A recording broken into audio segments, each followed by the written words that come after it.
L'équipe de la déontologie et discipline de la MINUSCA a organisé le 2 juillet 2023 à Bossangoa un atelier pour mettre en place au sein du 9e bataillon camerounais un réseau de prévention et d'intervention par rapport aux actes d'exploitation et d'abus sexuels. Objectif, réaffirmer la politique de tolérance zéro des Nations Unies vis-à-vis de ces actes. C'est important pour que le contingent sache qu'ils doivent servir avec honneur et fidélité, respecter l'intégrité, le professionnalisme et surtout le respect de la diversité et aussi respecter la population locale et les lois nationales.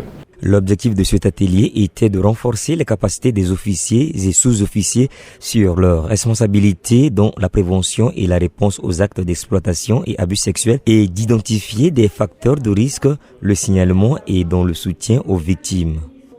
Le commandant du bataillon camerounais, le colonel Clément Ngarangsou, attire l'attention pour ne pas que de tels actes soient commis par ces hommes.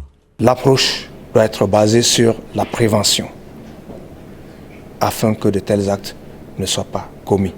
Et si malheureusement ils sont commis, il faut passer à la phase répressive. Germaine Hundam, une des participantes à cet atelier, se dit satisfaite de cette formation. Il nous apporte des éléments pour pouvoir aussi transmettre aux éléments qui sont sous nos ordres. Et en tant que gender, me donne plus d'informations pour pouvoir sensibiliser mes collègues et camarades pour pouvoir respecter ces principes de tolérance zéro. Le lieutenant de vaisseau Tala Prince Hilaire, officier de sécurité du 9e bataillon, estime que cette formation est la bienvenue.